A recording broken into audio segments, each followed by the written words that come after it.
Well, I think for us, the view on the euro is really very much a reversal or dilution of all the factors that brought it up to the 120 level. Throughout the whole of September, I think we've been telling everyone that you've got to be very careful as euro approaches its lifetime average around just below 121.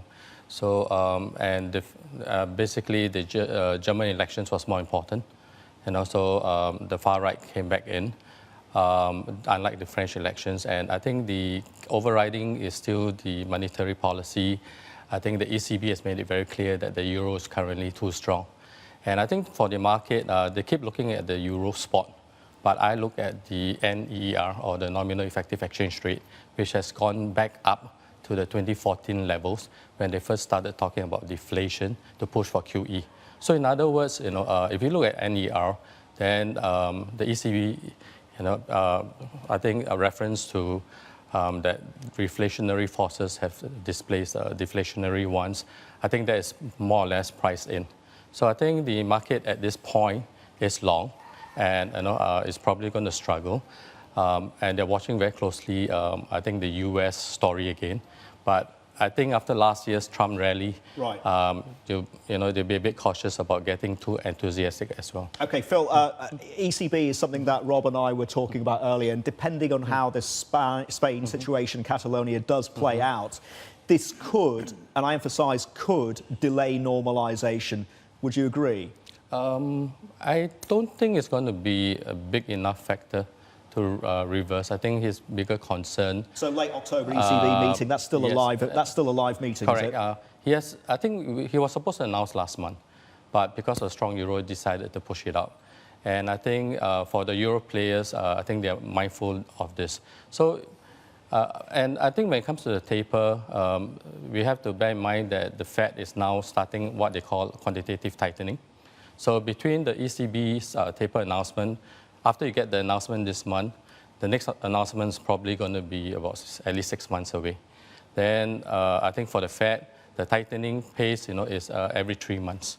So I think in terms of frequency, as long as the U.S. economy comes back from the hurricanes, right. Jobs, inflation numbers comes back, and I think that should put the Fed, in a stronger position against the euro. But that's going to take time to play out. Implications for the yen and the BOJ? I think the recovery story is coming along just like the rest, of the world. But I think the issue with dollar-yen, the issue with dollar-yen for me is that I track the 10-year bond differentials very closely. So I think that's the overriding factor.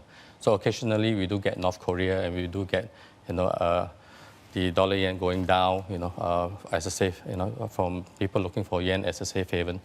But I think overall, I'll still stick with the differential, which I think the Fed, will still be a big, larger factor.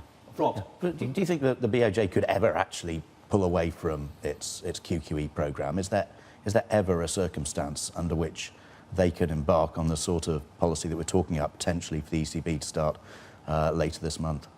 I think for Japan, the process is definitely going to be more complicated because I think they are the first one who targets both sides of the yield curve, right? So you have an interest rate policy, you have a yield curve control. So that is going to be very challenging for them in terms of communicating. And of course, Japan is quite sensitive to a stronger yen, especially with dollar-yen, closer to 100, than it is, above 120. So. Phil, payrolls at the end of the week. You said earlier that it's probably going to be tainted by the hurricanes. I'm inclined to agree with you. Will it change the case, though, for December rate hike, or are we still on autopilot for that one? Market odds are looking at 70%. Well, we have penciled in a Fed hike in December. I think the Fed is quite clear in terms of its communication that it's looking past the hurricane.